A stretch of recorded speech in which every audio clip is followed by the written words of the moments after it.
കമലേഷ്, അവിടെ തന്നെ തുടരുക. നമുക്ക് അവിടെ നിന്നുള്ള ദൃശ്യങ്ങൾ കൂടി വേണം. ഇപ്പോൾ കോഴിക്കോട് നിന്ന് റിയാസ് കയ്യമാറുണ്ട്. റിയാസ്, സംസ്ഥാനതല ഉദ്ഘാടനം അല്പസമയത്തിനകം തന്നെ ആരംഭിക്കും. ഏതാണ്ട് അത് കഴിഞ്ഞിട്ട് 15 മിനിറ്റ് സമയം കഴിയുമ്പോഴാണ് ശരിക്കും ജില്ലാ തലത്തിലുള്ള ഉദ്ഘാടനങ്ങൾ നടക്കുക.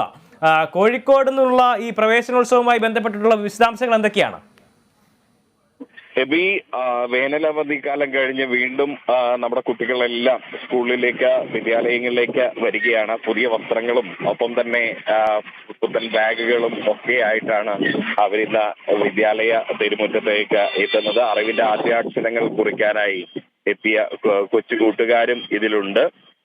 കോഴിക്കോട് ജില്ലയിൽ ഈ പ്രവേശനോത്സവത്തിന്റെ ജില്ലാതല ഉദ്ഘാടനം നടക്കുന്നത് കോഴിക്കോട് മെഡിക്കൽ കോളേജ് ക്യാമ്പസിലുള്ള Kozhikode medical college campus government higher secondary സ്കൂളിലാണ്. ഇവിടെ പൊതുമരാമത്ത് ടൂറിസം വകുപ്പ് മന്ത്രി PA മുഹമ്മദ് റിയാസ് ആണ് ജില്ലാതല ഉദ്ഘാടനം നിർവഹിക്കുന്നത്. തോട്ടത്തിൽ രവീന്ദ്രൻ MLA ഈ ചടങ്ങിൽ അധ്യക്ഷത വഹിക്കുന്നുണ്ട്. ഒപ്പം തന്നെ Kozhikode mayor doctor M Beena Philip മുഖ്യാതിഥിയാകുന്നുണ്ട്. കൂടാതെ രാജ്യത്തെ ഏറ്റവും പ്രായം കുറഞ്ഞ കവയിത്രിക്കുള്ള ഇന്ത്യ ബുക്ക് ഓഫ് റെക്കോർഡ് സ്വന്തമാക്കിയ 5 വയസ്സുകാരി ആഗ്ന യാമി വിശിഷ്ടാതിഥിയായി പങ്കെടുക്കുന്നുണ്ട്. ആഗ്ന യാമിയെ കുറിച്ചുള്ള വിശേഷങ്ങൾ ഏറ്റവും ആദ്യം പുറത്തുവിട്ടത് നേരത്തെ നമ്മൾ കേരള വിഷൻ ന്യൂസ് ആയിരുന്നു. ആഗ്ന യാമി ഈ കോഴിക്കോട് ജില്ലാതല പ്രവേശനോത്സവത്തിന്റെ ഉദ്ഘാടന ചടങ്ങിൽ വിശിഷ്ടാതിഥിയായി സംബന്ധിക്കുന്നു എന്നുള്ളതാണ്. കൂടാതെ ജില്ലാ പഞ്ചായത്ത് പ്രസിഡന്റ് ഷീജ ശശി മികവ് പരിപാടിയിൽ വിജയികളായ പ്രതിഭകളെ ആദരിക്കുന്നു. കോഴിക്കോടിന്റെ ജനകീയമായിട്ടുള്ള ജില്ലാ collector A Geetha hello English story എന്ന പുസ്തകങ്ങളുടെ പ്രകാശനം ഈ ചടങ്ങിൽ വെച്ച് നിർവഹിക്കും.